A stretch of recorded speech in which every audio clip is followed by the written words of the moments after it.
আসসালামু আলাইকুম সকল মুসলমান বন্ধু বান্ধবীগণ। আশা করি সকলে ভালো আছেন। আজকের ভিডিওটি হচ্ছে ফজিলত সম্পর্কে। প্রথম, সূরা ফাতিহার ফজিলত। হযরত রাসূলুল্লাহ সাল্লাল্লাহু আলাইহি সাল্লাম বলেন, যে সত্তার হাতে মুঠোতে আমার জীবন, তার শপথ করে বলছি, তওরাত, জব্বর, ইনজিল কিতাবের সূরা ফাতিহার সমতুল্য কোনো সূরা নয়। এমনকি কোরআনের কোনো সূরায় এ আয়াত সমতুল্য নয়। তিরমিজি শরীফ থেকে নেওয়া। দ্বিতীয়, সূরা ফাতিহা সর্বপ্রকার রোগের ঔষধ। তিরমিজির মাজারি। 3 নম্বর হচ্ছে, সূরা ফাতিহার মূল বিষয়বস্তু হলো সুম কোরআন শরীফের ইহার ব্যাখ্যা।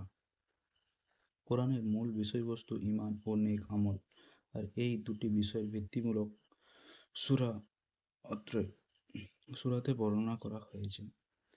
এই জানাই সূরা ফাতিহার জন্য একটা নাম হলো উম্মুল কুরআন। 4 নাম্বার, ইহার নকশা লিখিয়া রোগীর গলায় বাঁধিয়া দিলে আরোগ্য লাভ করিবে। সূরা ফালাক, সূরা নাসের ফজিলত। যদি কোনো ব্যক্তি এই সূরা নাস ও সূরা ফালাক পড়ে কোনো অত্যাচারী নিকট গমন করে, তবে সে অত্যাচারী হইতে রক্ষা পাবে। আল্লাহর নিকট আশ্রয় ও সাহায্য পাওয়ার জন্য এই দুটি সূরা সর্বোৎকৃষ্ট। 3 নাম্বার, জুম্মার পর এই সূরা পড়লে পরবর্তী জুম্মা পর্যন্ত আল্লাহ তাআলার রহমতে নিরাপদ থাকিবে। 4 নাম্বার, যদি এই সূরাদ্বয় লিখিয়া শিশুর গলায় বেঁধে দেয়, তবে জিন পরীর ক্ষতি করতে পারবে না। আজকে শেষ সূরার ফজিলত, যেটা আমাদের চলার পথে খুব গুরুত্বপূর্ণ। আশা করি সবাই ভালোভাবে মন দিয়ে শুনবে। আর যদি ভালো লাগে তাহলে শেয়ার, লাইক, কমেন্ট, সাবস্ক্রাইব সব করবেন আশা করি। তো সূরা ইখলাস, সর্বশেষ হচ্ছে আমাদের সূরা ইখলাসের ফজিলত। হযরত আনাস রাদিয়াল্লাহু তাআলা বলেন, জনৈক ব্যক্তি রাসূলুল্লাহ সাল্লাল্লাহু আলাইহি সাল্লামের কাছে এসে বলল, আমি এই সূরাটি ভালোবাসি। তিনি বললেন, এর ভালোবাসা তোমাকে জান্নাতে প্রবেশ করাবে। ইবনে কাসির থেকে নেওয়া।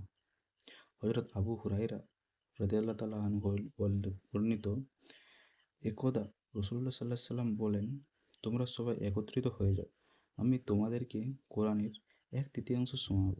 অতঃপর আমরা জড়ো হলে তিনি সূরা ইখলাস পাঠ করে শোনালেন আর বললেন, এই সূরাটি কোরআনের 1/3 সমান। মুসলিম তিরমিজি শরীফ থেকে নেওয়া। হুজুর সাল্লাল্লাহু আলাইহি সাল্লাম বললেন, যে ব্যক্তি সকাল বিকাল সূরা ইখলাস, সূরা নাস, সূরা ফালাক পাঠ করে, তাকে বালা মুসিবত থেকে বাঁচিয়ে রাখার জন্য যথেষ্ট। 4 নাম্বার, প্রয়োজনীয় সমাধা হওয়ার জন্য নকশার সাথে রাখিবে।